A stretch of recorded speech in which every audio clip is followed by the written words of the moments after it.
Good evening. Thanks for coming. My name's Nick Bonner. This is my good friend, Travis Vickerson. Travis, thank you for being here. Absolutely. Love to be here.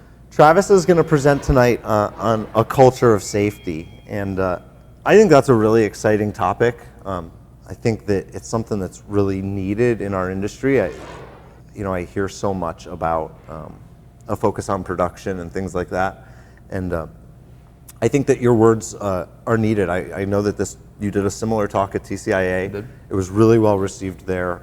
People at our booth were telling us about it. There was a lot of feedback. So I think the folks on the internet tonight are in for a treat. Absolutely. I think if they sit at home and they can invite some friends on to join them with us, it would be great, and sit back and just enjoy my viewpoints on safety and how we get to a better culture of safety. Yeah, absolutely. As always, I'd like to thank everybody that helps make these things possible. Travis for being here. Cranes 101, you're in the town doing some crane training. Hans Thielman is back on our production set tonight. Of course, Carson and Cale Royer. Jake Miller, who does all the scheduling for these things, gets them set up, helps with the topics, does the quizzes. So thank you to the whole team of guys. Without everyone doing their part, we definitely wouldn't have these things.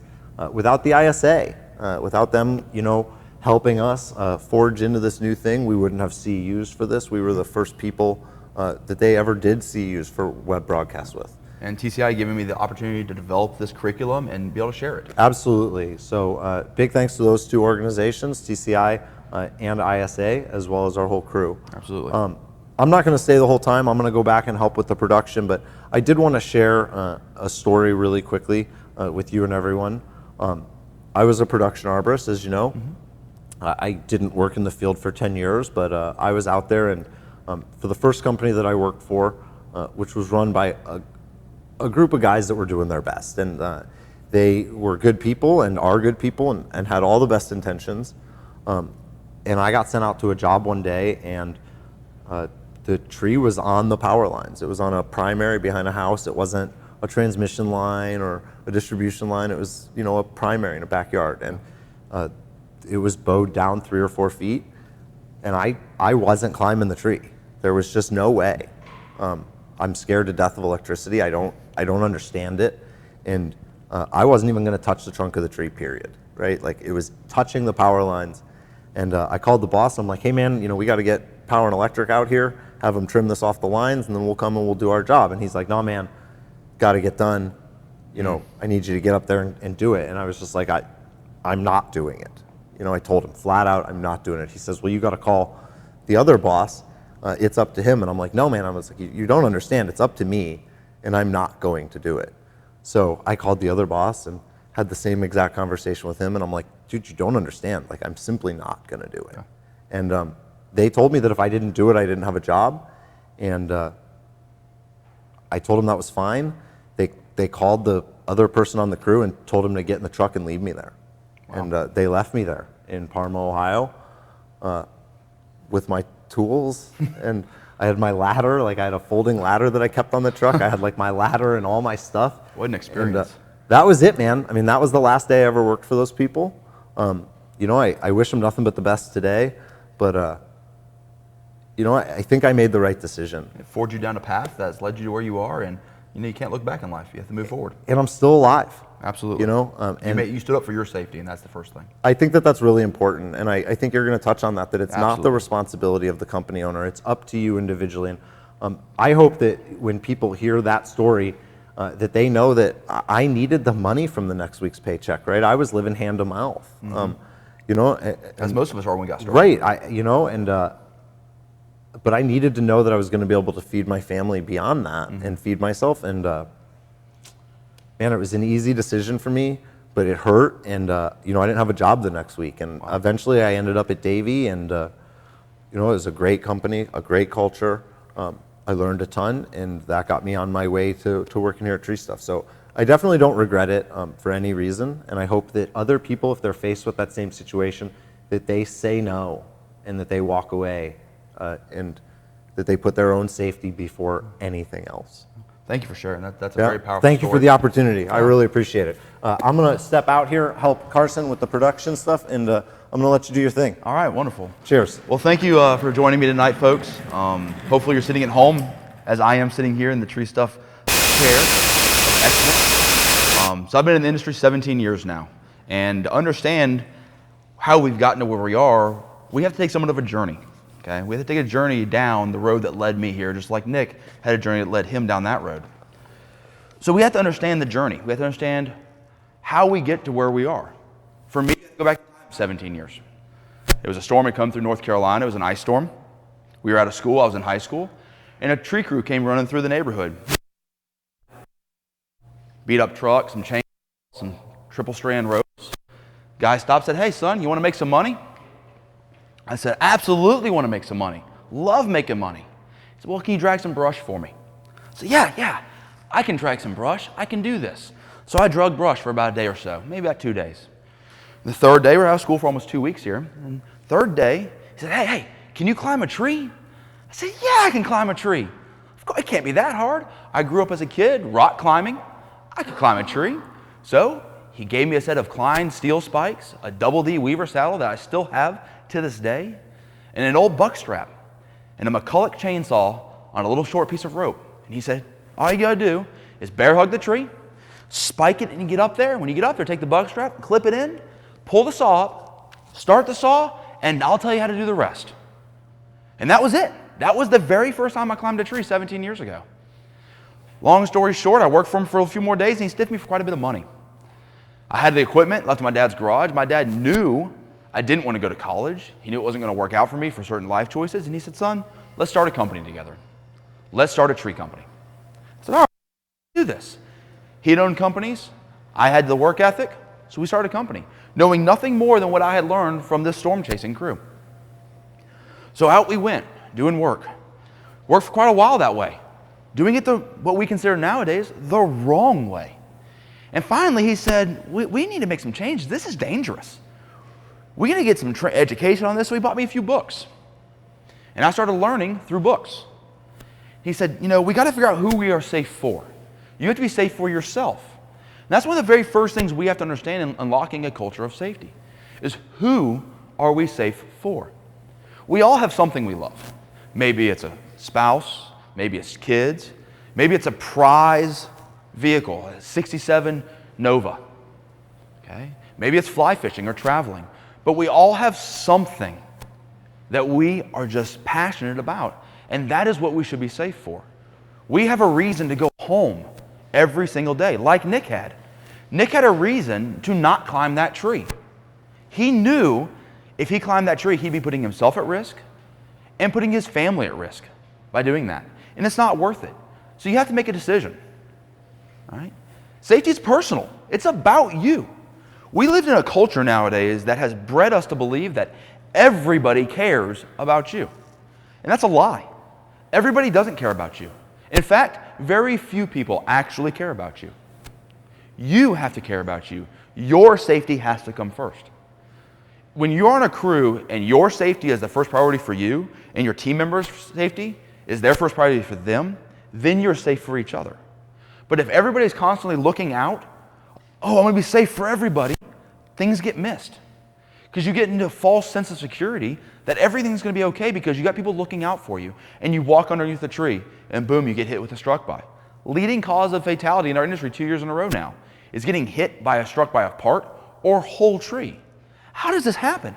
How are we getting hit by material falling from an area we know we're working in? You're not walking through the woods, getting hit by a random tree, some squirrel knocked out. You're getting hit from material from an area of known working. It can only be of one reason, and it's complacency. So we've been lulled into the fact of believing that people are going to take care of us, and they're going to make sure my safety comes first. And it's a lie, folks. It's an absolute lie. Your safety has to come first for you, just like it did for Nick. My father put my safety first and got me educated, started to teach me the right way to do things, and I evolved from that. Safety is bigger than you. You're part of an industry. You're part of a profession. Forbes identifies a profession as having 3 characteristics. You have to be part of an organization, a culture. You have to have special taught skills and qualifications. An occupation pays money. A profession has identifiers. We meet everything about being a profession. So why is it that we continue to tear each other down on Facebook and all these other forums because somebody's not doing it correctly. I was that way. I was not doing it correctly. Don't see anybody tearing me down now. I've learned, I've evolved though. I've chosen to take safety as bigger than me. I choose to follow the Z130 standards. The Z133 is written for a reason because we're professionals. I make a choice to follow each and every one of those standards in my occupation because I'm a professional, because it's bigger than me. But it's not how we start.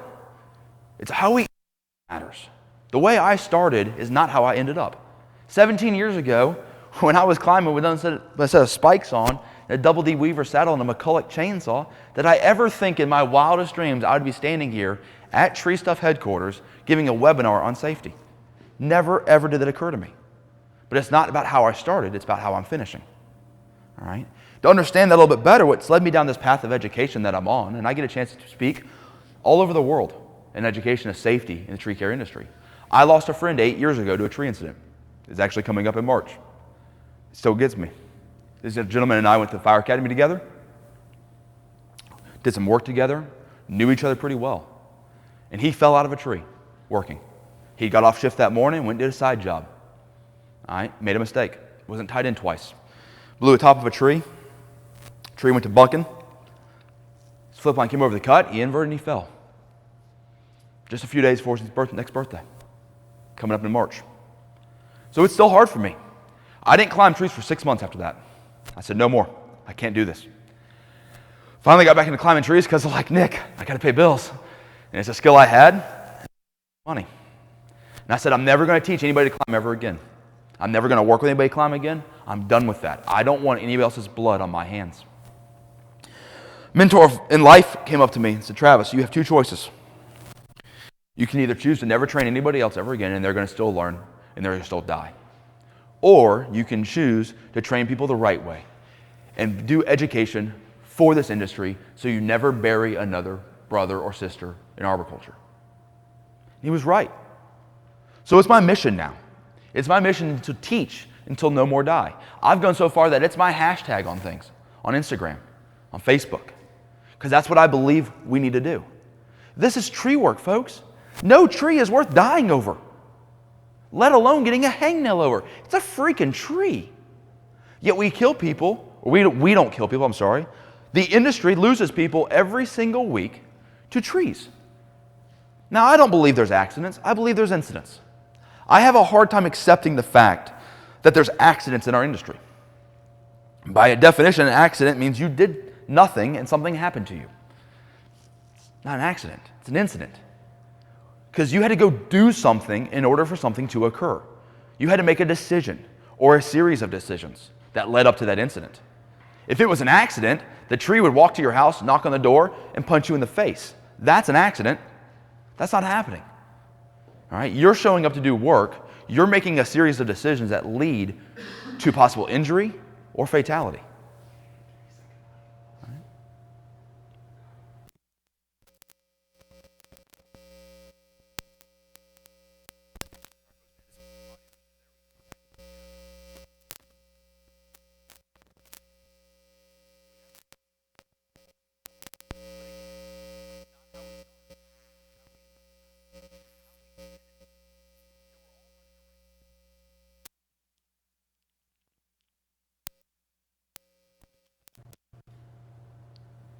All right, we should be pretty good now, folks. If you're having trouble hearing me, make some comments. Carson's back there fielding all comments right now. So if you're having trouble hearing me, let him know, and we'll get it right, okay?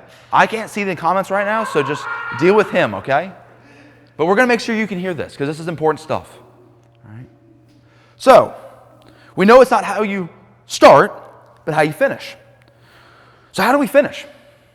How do we change from where we're at? How do we evolve, as I did? You have to become dedicated in mastering your craft. All right? They say it takes 10,000 hours in order to master your craft. So if you're going to be a master of throw line, like I would say one of my dear friends Chris Coates is, it takes 10,000 hours of practicing your craft to master it. So there's 10,000 hours of setting throw lines to be considered a master of your craft. That's 10,000 hours of notches, 10,000 hours of bucking trees, ascents, limb walks, descents, crew leading, bucket truck operation, crane operation, to be a master of your craft. And it's not about the mastering, it's about the journey to master. All right? Will Smith is quoted as saying, it's impossible to lay a perfect wall, to build the perfect wall. What you set out to do is never can be achieved. So what you do is you set out to lay the perfect brick. And each day you go lay the perfect brick. And then the next day you lay the perfect brick. And then the next brick. And the next brick. And before you know, you look back, and you have a perfect wall. That's how we change from where we start to where we finish. We make this a journey. Each day you go out to work, you work to master your craft. To lay that day to be the perfect day. And then the next day to come in and be the perfect day. And guess what? You're going to get it wrong. It's okay. You're human. We're going to make mistakes. There's nothing wrong with making mistakes as long as we learn from our mistakes and we move forward, and those mistakes don't cost us our life. I've had near misses. Absolutely. I have made bad decisions that gave me near misses. By the grace of the world and God, that I'm still here. You're going to make bad decisions. It's going to happen. Don't beat yourself up for it. Lay the next perfect brick. All right. Some of the individuals are going to pop up on your screen here. We could argue, or couldn't argue, that they have mastered their craft. These individuals you're seeing on your screen right now are true masters of their craft. Professionals in every way. Best of the best. And why are they the best? They're the best because they don't take shortcuts. They go in and they do it right every single time. Michael Jordan, just popped up on the screen now, would do free throws in his backyard after dark over and over and over and over again, mastering his craft. They're deliberate in their actions. When they go to work, their sport, their work, their occupation, they're deliberate in it. They don't just go up to the gym just to do whatever they feel like. They're deliberate in their workouts. They're deliberate in their actions, their play, on and off the courts. Right? They create habits. Habits are about being disciplined to yourself. Habits are about creating processes. Processes prevent you from making mistakes. The only time I've ever been cut by a chainsaw was a non-running chainsaw.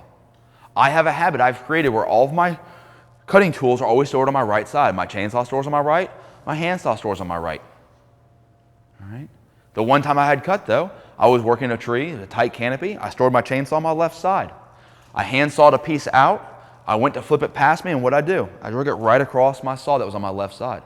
I broke my habit, and I got cut, filleted my hand wide open. All right? You have to create habits. Habits create discipline. Being disciplined is about loving yourself, though. Discipline is about choosing maybe not to get the supersized fry. Though you love food, you don't want to feel like a glutton later, because we all know how that feels when you finish that Big Mac and extra large fry, and you sit back and you're like, oh, I feel horrible. You weren't being disciplined. You weren't loving yourself. All right? My football coach in high school had a saying he had on the wall. It said, good enough never is. And for a long time, I took that to heart as being a perfectionist, meaning I had to be perfect in every single way if I was to succeed in life. Finally, what I figured out was the quote wasn't about being a perfectionist. The quote was about constantly striving to be better, to learn, to further educate myself, to further my abilities. When I feel I have mastered one area, I find a new area. Constantly being educated, constantly being involved. One of the ways I choose to do that in this industry is in the Z133, part of the team that writes that. You can be a part of that team as well. A lot of people don't understand the Z133 is not written just by a group of people who meet twice a year in Baltimore. It goes open for open comment. When it goes for open comment, anybody can write in. You have a say in the standard that governs our industry. We're the only industry left that gets a chance to do that. Yet we have so many of you, and I do mean this very pointed, who sit on the sideline bashing the Z133, bashing the standards, claiming they don't work, they're written by a bunch of people who don't do this kind of work, yet you're unwilling to get involved. How dare you? How dare you talk trash about the standard that governs our industry, but you're not willing to get involved? Write the comments. If you don't agree with something, write in about it. We'll take the time to answer it, and if we agree with you, we'll change it to fit. You can volunteer to be in the committee. You can show up eat lunch for free. It doesn't cost you a thing other than to travel and be a part of this. Yet we have so many people who sit there and talk junk about this, but are unwilling to get involved. Get off the sidelines and get involved in your industry. So safety first, no shortcuts. That's what we're going with. All right? So why do we so much worry about whose fault it is? Because I hear that when mistakes happen on job sites. Oh, they didn't let it run, or oh, the climber cut too big of a piece, or oh, the boss didn't buy me the right gear. And all these are excuses. They're excuses as to why you let the incident occur. You are in control of your own life. You're in control of your job site. You're like Nick. Nick was in control of his decision that day to leave that job site. Nobody forced him to climb that tree. He made the choice. You have the same choice, but you got to stand up and be brave and take it. You can't continue to let money be the driver behind your work ethic. Your safety needs to be the driver behind your work ethic. All right? People keep dying because they're chasing dollar bills that they're never going to get to spend. Because they're willing to climb the trees they shouldn't be climbing. They're willing to do work they shouldn't be doing. And they're too busy going, oh, well, that's his fault. He's the boss. He sold the work. Oh, well, I was hired. I got to do the work. Or this reason or that reason. Start taking accountability yourself. Start being your own person. And stop blaming everybody else for things like that. So are you accountable? Are you accountable to yourself? Are you accountable to your family? Do they count on you? Are you accountable to your friends? Because we all are accountable to something. You're accountable to your family and how you raise money by working. I understand that. But you're also accountable to be there for them. You're accountable to be a part of their life, which is more than working 40, 50, 60, 70 hours a week. You are accountable to that. Crew leaders, I'm going to talk specifically to you. You are accountable to return the people to their family and kids the same way they came to you that morning. All right? As a firefighter, I've had a chance to tell somebody their family member is not going to make it home. It's powerful when you have to call and tell a mother her son's not coming home. All right? Thankfully, in my job, generally speaking, it's not because of something I didn't do. I did everything I could to help. It didn't matter. In your job as a crew leader, though, you could be the exact reason they don't come home. Because you don't take your job serious enough. You're not accountable to your people. There's nothing that's going to change your life more than having to go tell some daughter that their father's not going to walk them down the aisle because you didn't do your job of protecting them. You didn't do your job of putting their safety ahead of production. You didn't do your job of standing up to the salesman and saying, no, we're not doing this tree. Find another way. That's on you, and only on you. So it's time to step up, crew leaders. It's time to be accountable to your people. Owners of companies, it's time to be accountable. I read reports all the time of bucket truck operators falling out of lifts because they're not wearing fall protection. I struggle very hard with this thing. How is it that we are falling out of a lift without wearing fall protection? Are we that lazy that we just choose not to put it on? Because I can maybe see that option, which then you're not being accountable to yourself because you have fall protection that takes less than 5 seconds to put on that you're choosing not to wear. You're choosing not to wear fall protection for what reason? It can't be because it's cumbersome, because it's not. It can't be that it's hard to put on, because it's easy. You're choosing not to put it on because you're lazy. Or the company owner isn't buying it and training the employees in how to use it. So company owners, start being accountable. Be accountable to your people. Be accountable to the industry you're a part of. You have a duty to give these people a safe working environment. Go buy the freaking fall arrest harness. They're not that expensive. Train your personnel on how to use them. If they choose not to use them, figure out a way to get them trained right, or maybe it's time they find a job somewhere else. Because what's more important? You sending them home with their last week's paycheck, or sending them home in a box because they're unwilling to listen? You have a right to do these things. You are the company owner. Right? You have to step up. You have to be accountable. So does safety first work? Does it realistically work to be safety first? It can. If you're true to it, if you're honest in it, if you are putting your crew's safety and your safety first, creating a culture of safety becomes very easy. You are able to create that culture just by putting safety first. But you have to put your safety first. Okay? Then you have to put your crew's safety first. The people you serve, safety first. The general public. That safety all has to matter. We have to put safety first. So, believe it or not, whether you are a boss, whether you're a crew leader, whether you're the newest employee to a company, you are a leader. You're a leader in your life. You're a leader in your team. You're a leader in this profession. We're a very, very small group of professionals doing this in the grand scheme of life of business. There's not that many people who get a chance to do what we do. All right? We're a very small group, so be a leader in that group. But what's a leader look like? First, you have to think. Then you have to change your actions. I did not go from where I started to where I am because I was dead set on changing. I went to where I am because I thought first, and then I changed my actions. I have to change my thinking and how I approach problems, how I see problems, before I can change my actions. All right? So if we're going to make changes, we got to figure out how to change the way we think. We have to figure out a different way of thinking. It can't be the same way we've always thought. Albert Einstein was quoted as saying, "You cannot approach a problem in the same mindset the problem was created. You have to approach it in a different mindset to find solutions."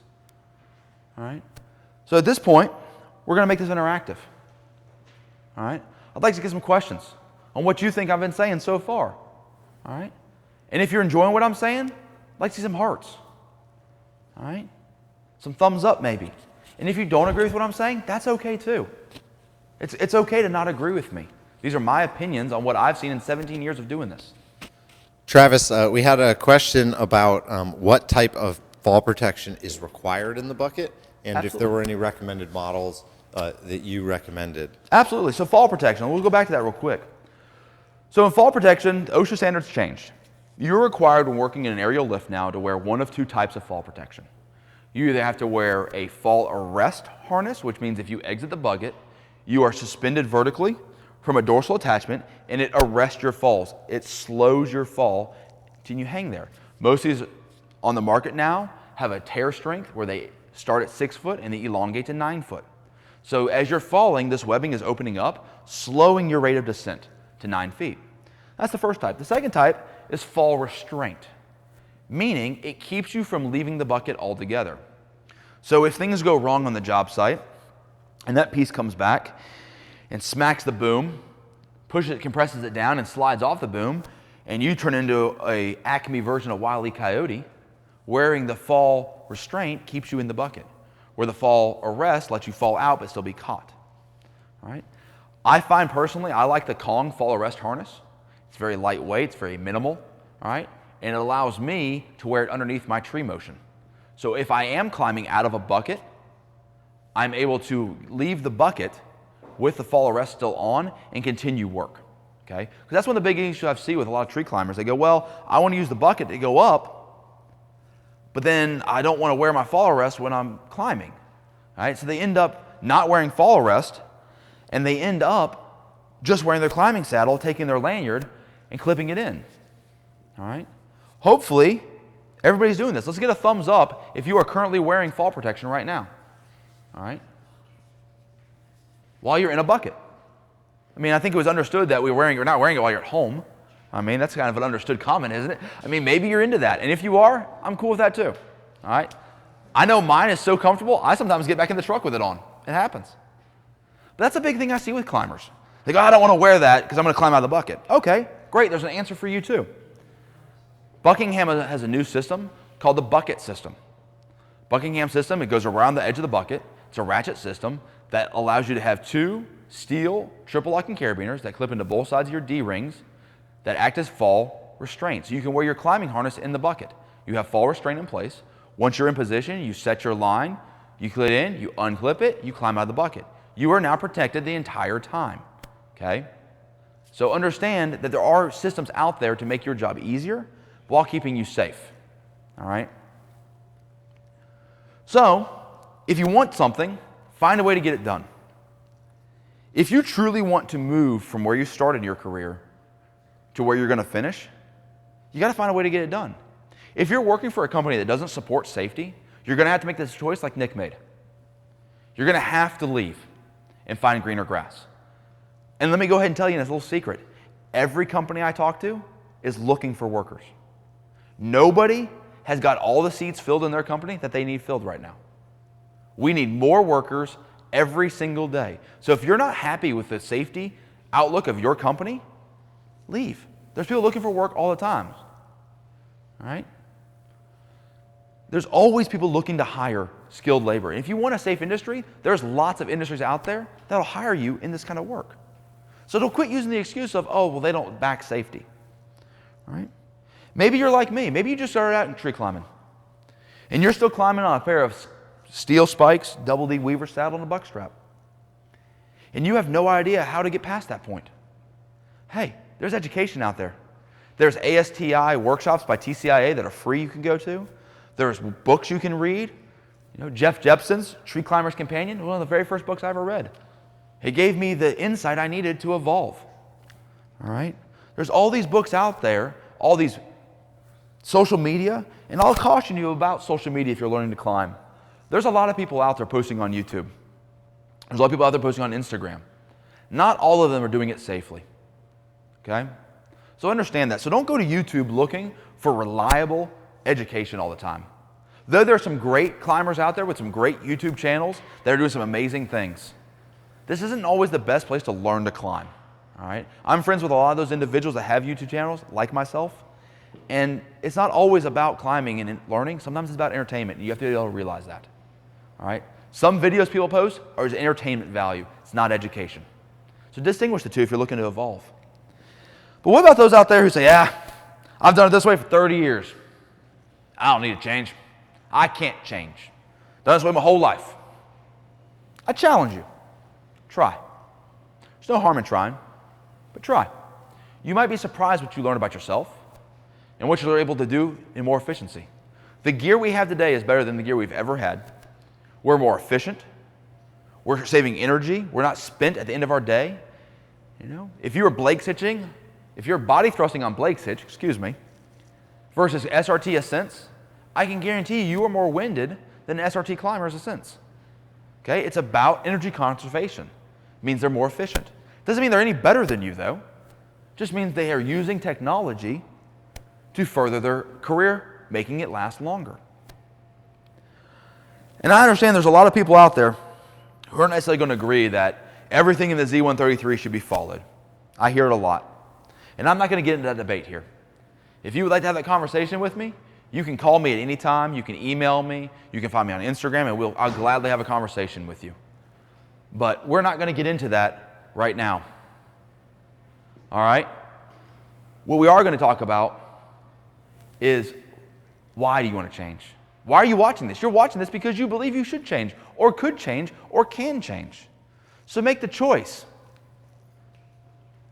All right? Make the choice to do that. Make the choice to be better. All right? Who's in that door? Oh, it was that door. All right. So. You should tell the audience how, like, all three. So we're in a building, right? We're in TreeStuff's warehouse. Sorry, folks, I'll give you a little insight here. And we're the only ones here, okay? There was 4 of us in this building that we thought are the only ones here. And all of a sudden, this door slams, and only I could see the one that slammed. Everybody else freaked out that we were getting ready to get jacked in the ghetto. All right? I think Carson did some Kung Fu backflip off the soundboard. You know, Hans went down into a hockey check position. It was getting ready to get real in here. And I'm over here trying to point to the worker who was just trying to leave that we didn't know was still here. So I apologize for the interruption, what happened there. But we're good now, folks. I think the gentlemen behind the cameras may need to go check their pants because they definitely got some air underneath their feet when that door hit. All right? So let's talk about why we do what we do. All right? We've talked about the safety side of life, but there's more to culture than just being safe. We have to understand what it is that we're doing and why we do it. Majority of you sitting at home right now watching this, either own an Android or an Apple product as a phone. Okay? Think about this for a second. You own a device designed to talk to people on the phone that you bought from a company that makes computers and TVs. You didn't buy them because of the product they make. You buy them for what they believe in. You bought that product because of who the company is and why they do what they do. All right? So we have to understand that. We have to understand that it's bigger than just what we do. Nobody is hiring your company because of your chainsaws. I'll let you know a little secret. They all turn the same direction. They're hiring your company because of who you are and why you do what you do. This ties right back into our culture of safety. If we are truly invested in having a culture of safety in our companies, that shows in our work. That shows in how we interact with our employees. That shows how we interact with our customers. That shows how we care about ourselves. A customer calls us to take down that really crispy critter pine tree that we know we shouldn't climb. It means a whole lot more if we tell them, hey, I'm sorry. That tree's unsafe to climb. I'm not going to put myself or my crew in a harmful situation. That means something to people, folks. Versus, I'll do it if you got the right money. You pay me, I'll do it. I don't care what the job is. All you're doing now is valuing short-term financial reward for a risky situation. That's not being about why you do what you do. That's being about what you do. We have to change our outlook on how we approach our customers. We have to change our outlook about how we approach this industry. You know, it's one of the things I'm on a few of the forums, and I can't stand reading when people are bashing other people in this industry. It really unnerves me. All right? And we bash people from the new climber to the veteran to the people making gear to the people selling our gear. We bash everybody. We sit behind the keyboard and we smack them down. For what purpose? Does it make you feel good? Does it elevate you? No. All you're doing is driving a wedge, and you're turning this industry into a me versus them, me versus them. It's not about that. All right? It's about being family. We are one big family. We're a very small profession that has a very unique job that not everybody can do. All right? The sooner we get to that point of understanding, the sooner we get to that point of realizing it's bigger than just your opinions in life, the sooner we can elevate ourselves. We need to stop tearing each other down over safety, start building each other up. Now, with that being said, those individuals out there who want to dig their head in the sand about safety issues and don't want to listen, well, it's time. Stop it. Stop being bullheaded. Stop being stubborn. Start wearing PPE. I heard a guy the other day tell me, I wear a helmet when I know I'm going to get hit in the head. Wow. Can you buy my lottery tickets too? Great. I wear a helmet because I don't know when I'm going to get hit in the head, if I'm going to get hit in the head. I wear hearing protection because I've already lost all my high-frequency hearing because I didn't wear it for 10 years running my truck company. I cannot get that high-frequency hearing back. It's gone. Okay? Because I valued work more than my own hearing. I very easily will be able to grow up and grow old now and not be able to hear birds chirping when I am 70 years old because I've lost that ability to hear that. It's not coming back. All right? I wear safety glasses because as a child, I took a piece of glass in the eye that cut my cornea so bad that if you shine a black light in my eye, you see a perfect line like Frankenstein across my eye. Almost blinded me. I value my vision. I already have horrible vision I have to wear contacts for. I'd like to at least keep what I got. So I wear safety glasses. I wear chainsaw pants. I wear chainsaw pants when I climb. I wear chainsaw pants on the ground because I value my legs.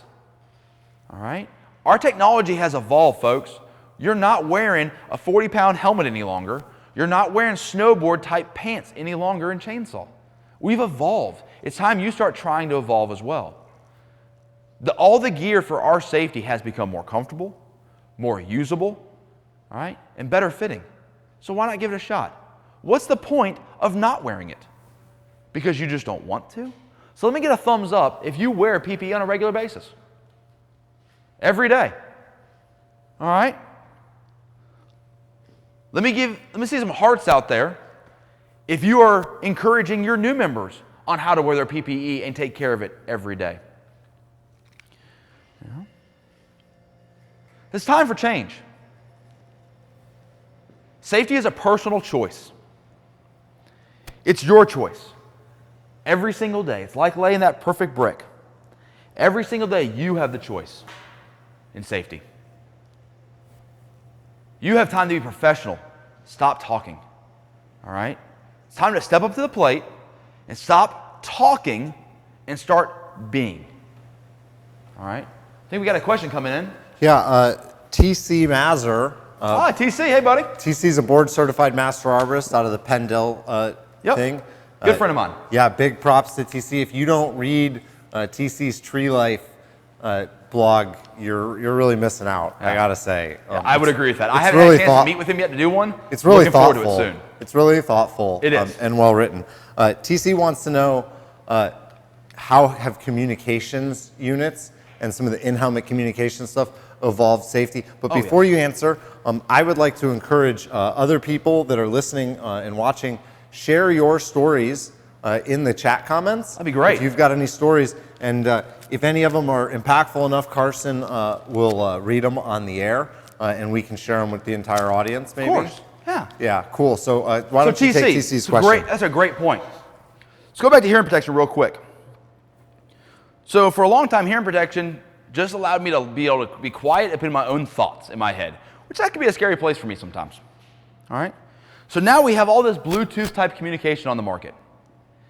It's doing multiple things for us. One, it's improving communications within the tree or with the worker aloft to the ground operations. You now have this noise canceling devices that allow me to work up 60, 70, 80, 90, even 100 feet and have somebody at a chipper running wide open, chipping, and we can have a conversation just like we're standing across the street from each other. No more of this yelling at each other. No more of this stress of all this noise background. Noise stress is a big deal. It's a big contributor to incidents, actually. All right? So now we've got this ability to talk. What also it's done, though, is noise canceling. It improves morale. So now everybody's happy. We're all having conversations. All right? I know for me, one of the things that Travis really hates doing is pruning hedges. Okay? So any companies out there are looking to hire me for production work, no, contracting pruning hedges is not my gig. Can't stand it. But so for me, when I go out with my crew pruning hedges, I can multi-point pair my system, and I play music on everybody's headset. So we're on the ground, we're not working aloft, there's no safety issue. We listen to music while we work. It improves morale, makes everybody happier. All right? The last thing it's done is, by default, we didn't even think about this when we started looking at these devices, is it's made safety and PPE and hearing protection inclusive. What I mean by that is, if I have a conversation going on with Hans and we have another crew member there who has headset communication available to him, he's more likely or she's more likely to wear it because she can be a part of the conversation or he can be a part of the conversation. So now instead of having it flipped up where they're no longer part of the conversation, they bring it in just so they can be a part of the conversation. It's inclusive. So hearing protection has the Bluetooth communication systems in our hearing protection, I think is the greatest advancement in the tree care industry in the last 10 years. It has made us safer, I believe. It has improved morale and has made us more compliant in wearing our hearing protection because of that exclusivity. So that's a great question, TZ. Thank you for bringing that up. And folks, if you have any more questions or comments like that, please share them with Carson and Nick in the back so they can let me know what's happening. Unfortunately, with our setup, I'm unable to see live comments coming in. So I'm having to go off of them for things. So understand that, but I appreciate you guys being involved in this conversation, and I appreciate you taking the time tonight. So let's get back to it's time for change. All right? So it's time to be a professional, stop talking. It's time to master your craft each day. It's time to start going each day with intent to be better than you were the day before. It's time to approach every job site with the intent of improving. All right? Approach every task you have with the intent of improving. Part of mastering your day, though, is also about mastering your workers. What I mean by mastering your workers is not in some archaic way. What I mean by is investing in education in your workers. Taking time to teach somebody a task to help them on their journey of mastering crafts. Because if you're doing it all, you can't possibly do it efficiently. You have to delegate. You have to be training your replacement. Because folks that are in larger companies that want to move up, I hate to break it to you, but a company owner can't move you out of the position of crew leader you're in until he has somebody to fill that role. You can't move up. You are locked in there unless you're willing to train your replacements. So mastering your craft is not just about mastering your abilities. It's about helping your crew master their abilities. Business owners, start setting goals with your company. Start talking to your employees. Set 90-day goals. Hey, for this quarter, I really want you to work on this. And I want you to work on this. And what can I do to help you do this? Let's start moving forward versus just standing still. All right? I think Nick's got a comment from the back coming in. Couple of questions. Yeah. Eric Palacios, sorry if I butchered your name, Eric. Hey, Eric. I believe we should do more management and leadership training with managers, supervisors, and owners. We focus a lot on employees, but a lot of the problems are with management teams. What are your thoughts on this? And he said thank you in advance. So management employee training. Actually just spent I spent 2 days this week doing that exact thing, Eric. TCIA created a program called the Qualified Crew Leader Program. It was created by Sharon Lilly and a team of professionals that got a chance to weigh in on this. And thankfully, I was one of those that had to weigh in on what we call the soft skills of business. So we all know what hard skills are. Those are the skills that you can see, that are demonstratable. It's chainsaw, it's driving, it's throw line, it's felling operations. The soft skills, though, are your people skills. It's the abilities for individuals to work together. It's the ability for individuals to work with their managers and managers to work with their employees. It's the soft skills of life. Some of the things we talk about in this class is emotional intelligence. I know it's kind of a scary word, emotional intelligence. What is that? Emotional intelligence is the ability to register that your feelings and the way you react outwardly affect other people and learning that. One of the biggest things I've learned about this is how I deal when I speak to large audiences. I'm able now to read people's faces as I'm speaking and how my feelings and thoughts are reacting with the public that I'm speaking to, so I can tailor my message. It's kind of hard in this setting because I can't see you, but those are kind of things that are going on. TCI is running those all the time. Get with TCIA if you want to host one of those classes. We'd love to have some hosts for those, and maybe I'll come out and be your instructor for that. It's a great program and really helps set those things. Nick, you got another question in the back. Yeah, from John Cole. John had asked, what is the procedure for chainsaw chaps while chipping? If a worker is using a chainsaw and hauling brush to the chipper, are apron-style chaps with buckles safe for chippers? Okay, that's a great question, John. So John's question is about chainsaw chaps and chipping. All right, the Z133 does not specifically say you cannot wear chaps while chipping. What it says is you are not to wear loose-fitting clothing while operating a chipper. Chaps could be seen as loose-fitting clothing, depending on how they're being worn. All right, there are the full wraparound style and the buckles. Travis's personal opinion on chaps at chipping is a no-go. All right, reason being is branches very easily can get lodged behind the chap material and get stuck and pull you in. Same thing with gloves. All right, I'm not a big fan of gloves that are gauntlet-style gloves when chipping. One, you're not supposed to wear them in the reason is, I'm going to use my watch here as an example of that. If I'm wearing a glove that has an opening right here where my watch band is, and a branch comes in and gets caught this way, when it forces forward, it forces my hand into a non-neutral position. I cannot get my hand out of this glove this way. All right? Therefore, I'm locked in. It's going to pull me in. There's no way I can pull this out. However, if you were to wear a Velcro closure or a tight-fitting glove, majority of the times we're seeing those get stuck on material actually is on the back side. And if you notice the difference, on the back side, it forces me into a positive position where I can retract. All right? By coming in this way, my hand is no longer in that neutral negative. I'm actually able to withdraw it this way and it tears the glove off. That's the difference between the gauntlet getting caught here and here. So chaps are very similar to that. It has to do with those buckles. Most people that I know who have chaps, at least one or two of the buckles are broken. So they're hanging off, they're loose. And then the other problem is, so now I go back to why I believe in chainsaw pants over chaps. So you take the chaps off to go chip. You lay the chaps down, you chip. Then you go back to cut something. What do? You forget to put the chaps on. Or the chaps, get ruined. Wearing chainsaw pants removes that whole problem from occurring. All right? The cost of them, really not that much in the grand scheme of things. They're far more comfortable in my opinion. And personally, I think the new stuff that's on the market nowadays is next level. You don't even realize you have them on. I even wear them now when I'm teaching classes inside and don't even think about it. So that's a great question, John. What's another question, Nick? For me, I just want to comment on John's question. I look back at the time that I spent at Davey Tree when I try to find answers for a lot of these kind of gray area things. And to me, it's really simple. Davey's a huge business and they've done the math, right? If they let their workers wear chaps while they chip, more people get hurt and die, and it causes more lost time, right? So they've figured it out from a shareholders and a numbers perspective that wearing chaps is bad.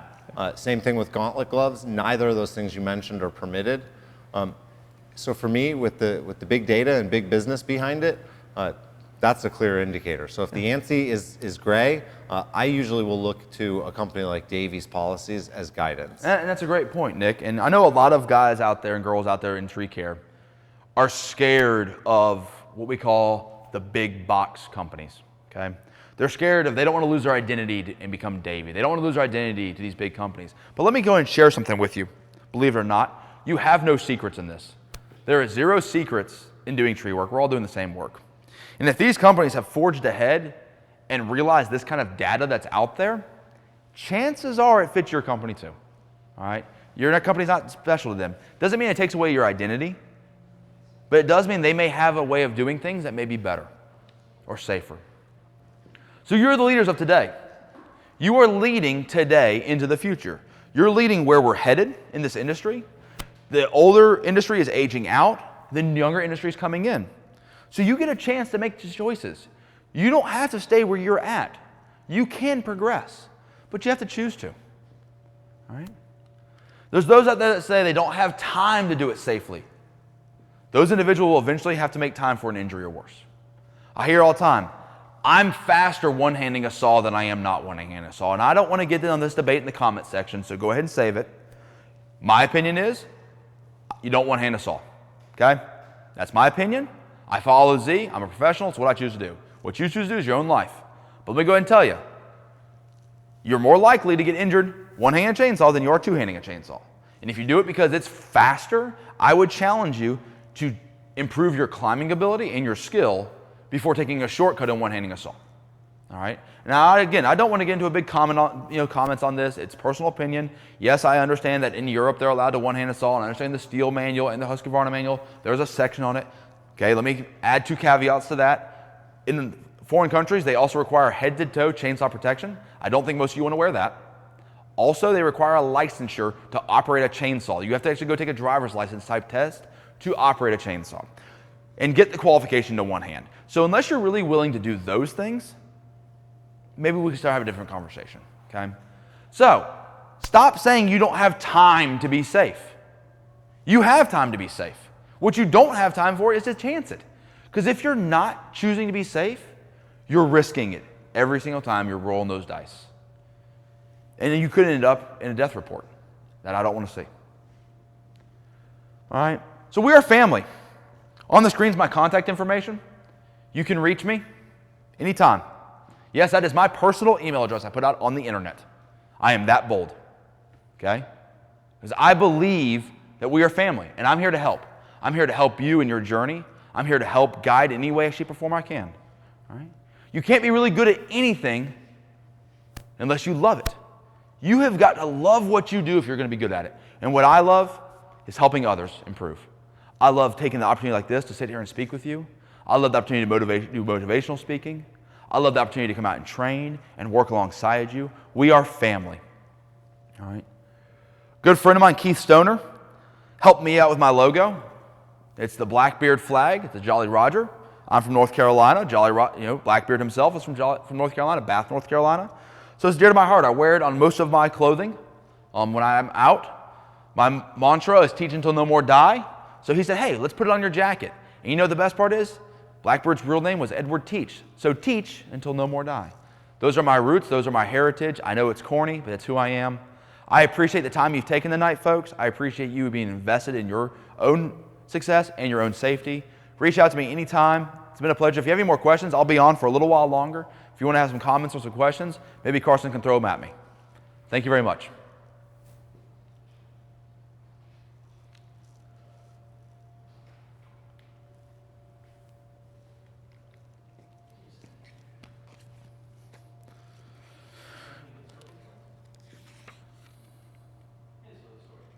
All right. A story? Oh, a story. Oh, so many stories. Instead, I'm going to hit you with a quote. Okay? I love this. Is a book I carry with me everywhere I go. All right. As I travel, I write down different quotes I come across. All right. One of my favorites is a quote actually from my father. It says, "Never sacrifice a permanent solution for a temporary problem." And I can't find a more fitting quote for safety than that. So many times what we end up with is a temporary problem, and we're willing to sacrifice it for a permanent problem for a temporary solution. The permanent problem is being safe. We're willing to sacrifice our safety to go climb a tree that's a temporary solution. Maybe we can do better than that. All right. Another great one for you leaders out there. All right. It comes from Colin Powell. It says, "I can make a brigadier general in 5 minutes, but it's not easy to replace 100 horses."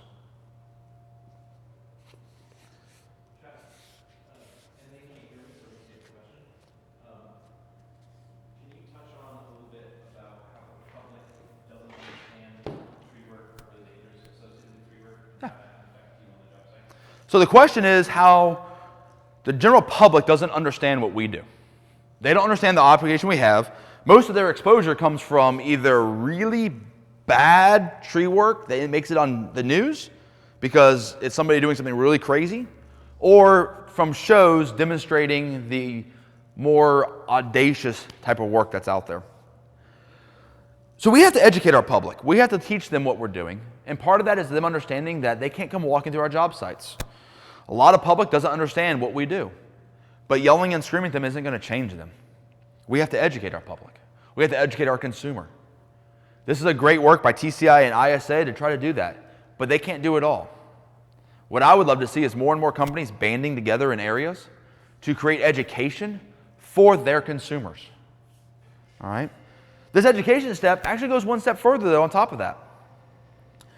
For you individuals out there that are TCIA members and ones that are not, reach out to TCIA. TCIA will ship you or give you magazines from previous months for free. They have boxes of them they want to get rid of. They'll give them to you for free. When you go to the gas station, you're sitting at the gas station, and another tree crew pulls up that maybe was more like me when I started out, give them a magazine. Here, have this. Invest in their education just like my father invested in mine. I never would be here today if he had not invested in my education. So you get a chance now to invest in their education. Don't take that lightly. Stop poking fun at the beat-up red pickup truck with a bunch of chainsaws in the back because you're poking fun at people like me. You're poking fun at yourself too. Because if you think about it, nobody started out in tree work knowing how to do this. We all started out somehow with no knowledge. It may have been for a day, a week, a month, or years. But we all started out as quote-unquote a red beat-up pickup truck with chainsaws. You didn't know anything and somebody invested in you. So take the chance to invest in others. Stop beating each other down online. Stop poking fun in public and invest in each other. Okay? If we want to elevate our entire profession to the point where we should be receiving the compensation that we are owed for the skill that we have to elevate all of us. We can't just elevate part of us. And that includes the competition. All right? There's plenty of work for all of us out there. All right? Thank you again so much. We have one more question in the back, I think. What's your recommendation for training materials for new people? Recommendation for training materials for new people. That's a great question, Carson. One of the best resources out there is Tree Climber's Companion. I said that was the very first book I read, Jeff Jepson's Tree Climber's Companion. Another great reference tool out there, TCI has a whole series called the Tree Care Academy series. It's a take-home test type book where you get the book, you self-study, you send it in. It's very base level, but it's a starting point. Also, company owners, what this allows you is have documented training on your employees. So if you have an employee who comes in day one that completes ground operations specialist, for instance, they fill this in. This gives you documented training that they've had at least awareness level on chainsaws, chippers, and so forth. So those kind of things. There's webinars out there like this. There's the TreeStuff webinar series. There's the TreeStuff YouTube page where we have over 1,000 videos now, I think. So there's lots of things out there. Safety, technique, all sorts of stuff. We just have to be very careful in where we get our research from and where we get our stuff from. Because like I said earlier, not all the YouTube channels that are out there are for education. Some are for entertainment, and you have to know the difference. One thing I love about the YouTube channels at TreeStuff is I know they're all education-based. All right. I think that's it. We're done. I think we're good. I'd like to thank the crew, Carson, Kale doing the technical work, Jake on the scheduling, helping set up the topics, get everything going, Hans, who's back here, aiding in our production setup. As always, I like to take a chance at the captive audience and tell you a little bit about the Fallen Families Fund. We started a charity in 2018. It's a 501c charity with a .org website, fallenfamiliesfund.org. We do fundraising, we take in money, and we use that money. 100% of all donations goes directly to families and individuals that were impacted by injury or death through their association with tree work. So we provide short-term cash infusions to those people. It's not a permanent stipend. It's a small amount of money, one time, to help them get over the hump. I think it's really important. 100% of the administrative costs of the charity, everything from insurance to taxes, all the costs of paying people, like me who work, I work obviously full time, Yep. but and then all of my time on top of that is donated. So any money that we raise, if you donate $10, if you donate, $10 or $20, 100% of that goes to a family in need. Not 95%, not 99%, not 40%. That's pretty big. You look at most 100% charities of it. don't do that. I mean, Yeah, so we pay all of the administrative costs from the company, and we've also seeded it with a rather large donation. We put $25,000 Wow. in ourselves on top of the administrative costs last that's year. pretty big. So we're trying to build the Fallen Families Fund up to the point where we can endow it and take the money that we've raised and build a permanent way to support it forever, right? So please visit fallenfamiliesfund.org. If you or someone you know has been affected and has lost their ability to earn, whether that's short-term or long-term, please fill out an application for one-time assistance and donate, right? Life's not worth anything if you don't give to other people.